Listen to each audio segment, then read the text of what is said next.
Chapter 6 is the chapter on nonverbal, and I'm going to go through sections of it very quickly. There are parts of the chapter, particularly the nonverbal types, where I'm going to spend a little bit more time. So the chapter begins by defining the nonverbal. You can go to the textbook for that definition. It's fairly straightforward. It is important to understand that nonverbal communication is extremely significant. There's been a lot of debate in terms of exactly what percentage of information comes from nonverbal, what percentage comes from verbal. But it's important to understand that the majority does come from nonverbal. And if you don't believe that, consider a message that has a contradiction between the verbal content and the nonverbal content and ask yourself what you believe. For example, I'm not mad, okay? All right, so my content said I'm not mad, but my tone, my nonverbal said that I was angry, and most of you would believe that I'm really mad. Okay, so you're going to believe the nonverbal over the verbal. Characteristics of nonverbal. Again, we'll get through this quickly. All behavior has a communicative value because all behavior can be received. Messages can be interpreted. Communication is receiver-oriented. Therefore, this is true. It is primarily relational. It gives you more insight into the relationship amongst people. Sorry, it's my dog. And tells you a lot about the interaction of the people involved. It can be ambiguous. Different things can mean different things depending on the context, depending on the nature of the relationship. So you've got to be pretty adept at your ability to read nonverbals, to read the people, and to read the overall situation, because it may completely change the meaning of the nonverbal communicative behavior. Absolutely influenced by culture. Short little story. I was in Bangalore, India, and a woman I had just met maybe a week previously by the name of Naomi. We were walking down the road together, and Naomi reaches down to grab my hand. We begin walking down the street hand in hand. I'm looking at her hands. I'm looking at Naomi. I've got an American stereotype of what this is, and I'm feeling kind of confused. Then I look around and I realize that everybody walks hand in hand. Same gender, all the time. Guys arm in arm, guys hand in hand, girls arm in arm, girls hand in hand. I got to tell you, by the end of the month, it was really nice to be able to walk down the road, simply grab a friend's hands, and not worry about any social stigma. Very unique to different parts of the world, fairly common in all places in the Middle East area, by the way. Some different functions, definitely for relationships, okay, definitely for interaction. It's like a stoplight regulates the flow of traffic. We nonverbally regulate the flow of communication. Otherwise, it's going to be crazy, but I'll be talking at the same time. But most of our regulation is done through nonverbal cues, not through verbal cues. Absolutely a tremendous influence on persuasion. Deceit. Oh my goodness, so much research that deals with the nonverbal cues that go along with lying. And it's called leakage. That if you get very adept, and it takes a lot of skill to be able to spot these tiny little things. It can be a crinkle in the brow. It can be lines on the side of the eye. It can be a lip that goes down, a clenching of the jaw. And all those things are cues of different emotional contexts, whether it's embarrassment or anger or whatever, and can be shown to be a contradiction as to what's coming out of the mouth. And that's called leakage, like I said. And another function is that it helps control our identity and who we are. Okay, so that's the first half. So I'm going to pause this real quick, pull up the second half of the PowerPoint, and continue. Okay, the second half of nonverbal communication has to do with the types, and this is where I'm going to slow down a little bit more. One of the first categories of nonverbal communication that your textbook focuses on is that of the face and oculesics. So facial expressions, which there are some universal facial expressions dealing with emotions, and eyes. This is the study of something called oculesics. Oculesics focuses on a number of things, from pupil dilation to whether you are a left looker or a right looker. In terms of pupil dilation, there's something biological that you and I have no control over, and that is that our pupils will dilate when we look at something that is pleasing, and they constrict when you look at something that is displeasing. So if you're on a hot date Friday night and you think your date is, pretty amazing, then it's likely that your pupils are going to be large. They will dilate. On the other hand, if I hand a student a midterm, it's likely that, you know, her pupils will constrict. So a lot of things can affect this. Obviously, certainly lighting, drugs, even fatigue can affect pupil dilation. But for the most part, it's biological, unconscious, and very, very interesting. If you're on an interview and most people in the interview committee have large pupils, it's going to be a good interview. If you go to a meeting and a lot of people there are with very tiny pupils, it may mean something else altogether. So you can have some fun reading the nonverbals, the pupil dilation of the people that you're with. The left or right brain looking, that's from it's called CLEM, C-L-E-M, stands for conjugated lateral eye movement. Your body is cross-wired. When you look to the left, you're triggering activity in the right part of your brain and vice versa. And because of different aspects of brain dominance being predominantly responsible for different behaviors, where you look can determine things. For example, again, back to the deceit, imagination, creation, that tends to be a right brain dominance. Okay, so therefore, when I'm making up a lie, where was I on the night of the 5th? Oh my gosh, I better come up with something. I'm going to look over here because that's this part of the activity where I'm trying to make up a story that you're likely to believe. Whereas research says memory is stored on the left side of the brain. So I'm trying to recall exactly where was I last night. I'll look this way. So interesting little tidbits that are associated with that. Body movement. This is something called kinesics.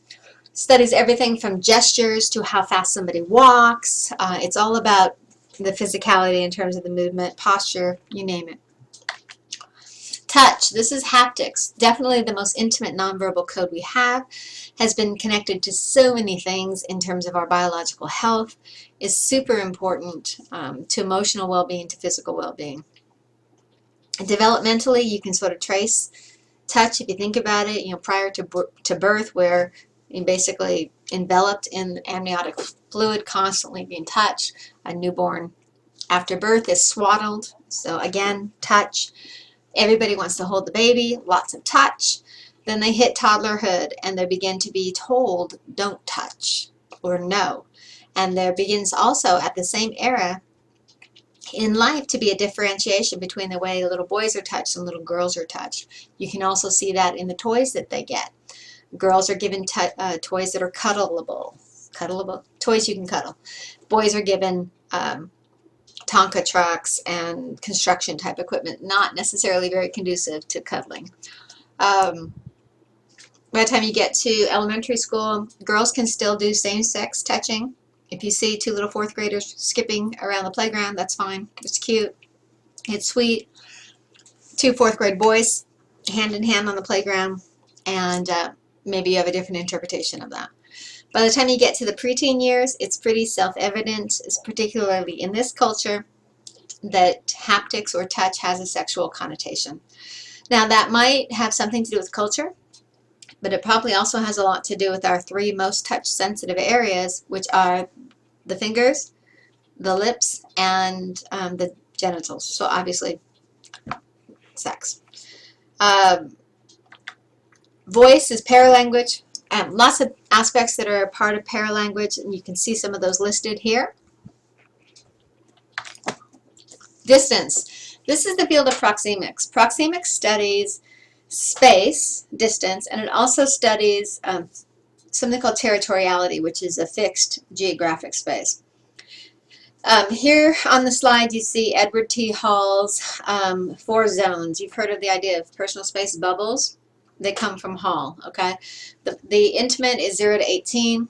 The personal is 18 to 4 foot. Social, used to be called social professional, is 4 foot to 12. Public is 12 foot and beyond. We only let people we are extremely familiar with, that we know well, into the intimate zone.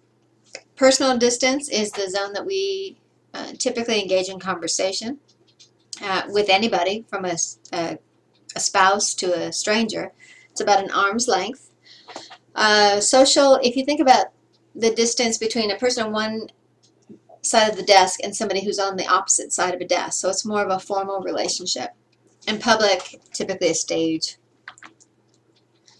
If you think about your space being invaded, it gets really interesting. First of all, your heart rate goes up. You have a galvanized skin response where you start to feel really tingly. You will take a step back. You might cross your arms and create a buffer. You will avert your eye contact, but rarely do you verbally object. It's a very interesting phenomenon. Try violating some personal space bubbles, some zones, and see what happens. Territoriality, the other aspect of distance. Again, excuse me, if you have a pet, a dog, obviously they mark their territory in a certain way. We mark our territory as well, thankfully not the same way. We have 3 different things that we use to mark our territory. One is the use of a marker. The second is a label. The third is tenure. A marker is something like your jacket. Okay, you walk into a cafeteria, you want to save your spot, save your table before you go get your food. So you lay your jacket down on a chair. You put your books on the table. Okay, you lay your backpack down. Those are all markers. You're saving your spot with your stuff. A label would be you stick your name on it. Okay, you stick your name on the chair. This is Bob's chair. For example, my kids both have on their bedroom doors their names on their doors, sort of a way of marking their space. Tenure is simply over the course of time. Think about your parents growing up. Did they have a certain side of the bed that they each slept on? What about side of the couch? How about the dining table? Okay, those of you that are in the typical classroom throughout school, you develop your seat, your desk over the course of the semester, and that's yours. And even if you're not there yet, it's been your seat. You've claimed it by all these weeks of school thus far. If you walk in and you find somebody else sitting in your seat, you're going to be a little bit agitated. And there's no marker and there's no label, but it's your seat via tenure. Okay. Time is chronemics. Lots of ways chronemics is studied, from a waiting time, from how fast people walk. There's something called polychronemic and monochronemic. Sometimes it's called polychronic and monochronic. Should be discussed in your textbook. I strongly suggest you go back and take a look at that. Other things relevant to nonverbal code: physical attractiveness, obviously socially determined. A big part of physical attraction has to do with body type. 3 classifications of body type: an endomorph, E-N-D-O morph. I think of the D like it's got a pot belly. An ectomorph, the T, thin stick-like figure. A mesomorph, M for muscle, so built body figure. So different perceptions are of different body types. Clothing, another critical part of appearance, and gives a lot of information about you. And this list is just some of those issues. So important to think about what you're conveying non-verbally via what you wear. Physical environment. This covers everything from the color that's on your walls to the lighting that's in the room to the sound that's coming out of the speakers. All of that is considered to be a part of a nonverbal code. And it's important. I mean, most of the guys on a date, one of the first things you do to prepare for that date is to go clean out your car. It's because you're trying to control that physical environment because of the message it will convey. And that is the end of Chapter 6 on nonverbal. So I will see you online.